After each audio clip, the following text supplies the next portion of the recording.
What's up, Vibranium Squad? Nerd life? We are still living it today.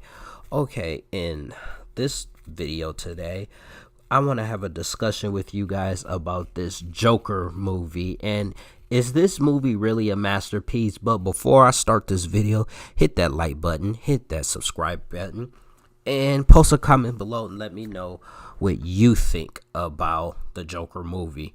All right, so where can I begin? Oh, yeah, this is a spoiler review. So for people who haven't seen it, don't click on this video. Go watch the movie and then come back and then click on the video and see what I have to say about it.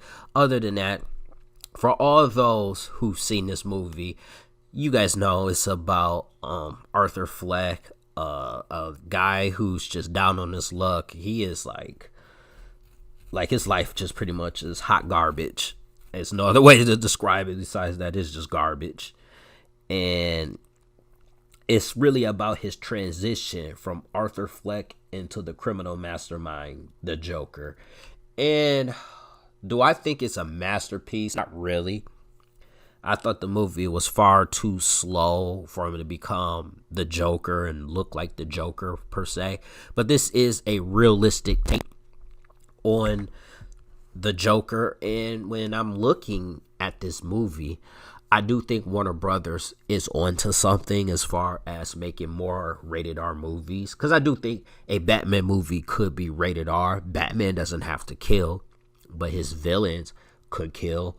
But I know Warner Brothers and all that wouldn't do that because it's much easier for them to do a PG-13, get the kids and stuff. But this movie is a standalone movie. So anybody expecting like it to be part of the DC extended universe, you will be sadly mistaken. This is a standalone movie. And how should I put it? It does its job. I will give it an 8.5 out of 10, an 8.5, because it does its job. It is a political message in there. It talks about society and how society, for example, Arthur, when he was talking to Thomas Wayne in the bathroom, one of the first things he said is, "What's wrong with you people? I don't want anything from you. Why can't you guys be nice? Why there isn't any nice people around?" And then Thomas Wayne punches him in the face and, pretty much busts his nose. But Thomas Wayne in this movie is like a dick. It's no other way to say it. He's like a jerk face. And I think as they call him, the 99% or whatever, where pretty much he's like one of those dudes that because he has so much, I wouldn't say so much money, but because he's on top of his game and he's making money, he's doing all that, he looked down upon people that are impoverished. Because one of the things he said is people who can't get their life together is a clown, which obviously makes Arthur angry. They had Alfred in it. He wasn't in it for too long, and Alfred was like a dick to him to some degree, and almost got choked out by him actually until he saw how Bruce was looking. Bruce Wayne in this movie is a kid, and one of the scenes that will probably get people is when he was dancing and doing this stuff, and the gun popped out of him. He's like, "Ah!" That ends up getting him fired. You see his disillusion with Zaza Beetz as like his girlfriend, and it was obviously an illusion, but you could tell somewhat because of the simple fact is he was stalking her, and she was like, "Hey, are you the one stalking me? Okay, we can, hang out and all that." And it was just like, yeah, this is a fragment of his imagination.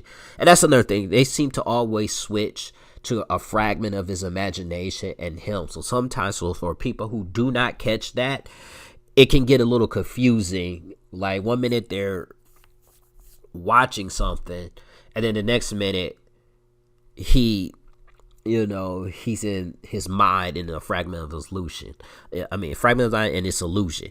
Another thing I want to talk about is some people have some concerns about how violent it was. This movie actually wasn't as violent as you're led to believe. Yeah, they had riots in the movie, and they had a couple killing, but Joker himself only killed like 5 people. His mother, the 3 guys who were being jerk faces on the train, and Randall, the person who gave him the gun and then sold him out and pretended he didn't give him the gun. It was just like, wow, like this dude just has no type of good luck.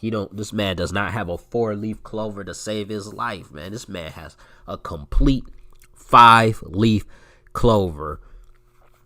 Like, that's crazy.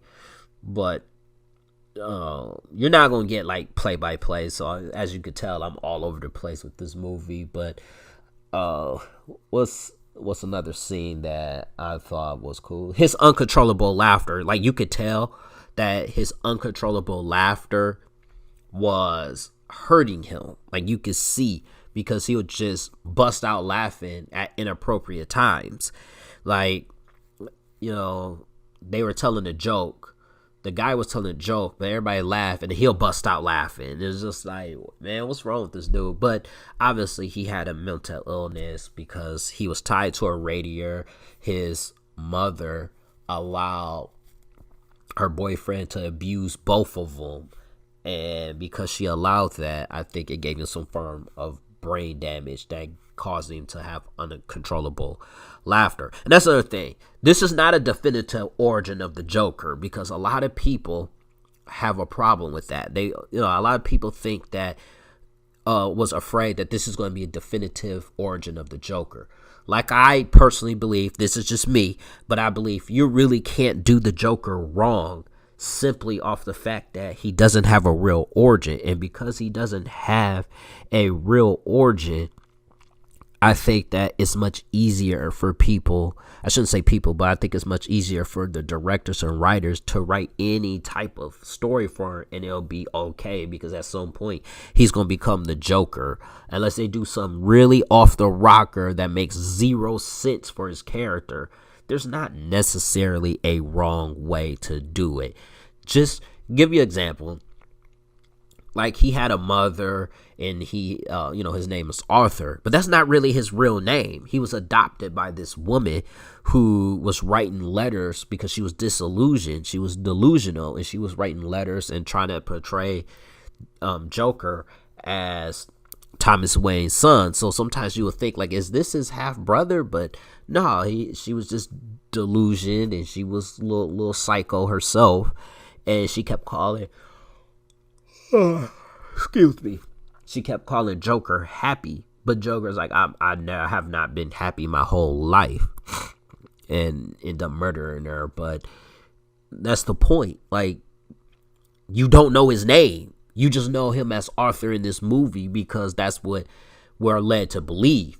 But this kid was abandoned from birth, so he doesn't have a true name, which is what people like. People like the mystery of the Joker. But now, for me personally, I think there's better like villains out there than the Joker, but everybody loves this character, and that's fine.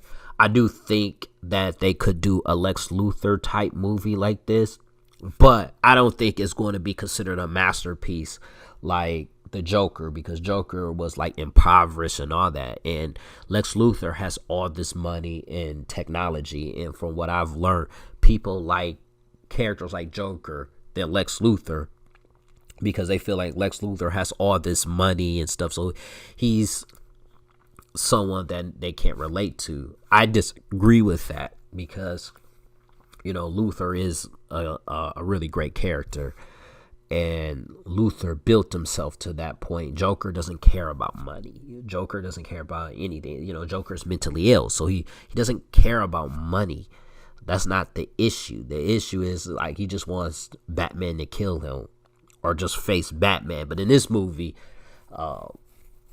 Joker is the cause. Like, he didn't shoot the Waynes himself, but his riot end up he ends up inspiring people to riot, and because of that they end up killing the Waynes, which ends up leaving Bruce an orphan, which in essence they're implying that it could be that's when he becomes the Batman. But Joker is way older than Batman in this movie, so, and I know people said they want a sequel, but I think his name is Joaquin Phoenix doesn't want to do more Joker. Like he doesn't want to be a trilogy. He just want to stand alone. And even though they left it open ended with him running and with them bloody feet and stuff, I don't. With the bloody feet, some people think he killed her. I don't think he did. I think he just walked away. But it's Joker, so it could go either way. He might on a whim decide to kill you. On a whim he may not. But either way,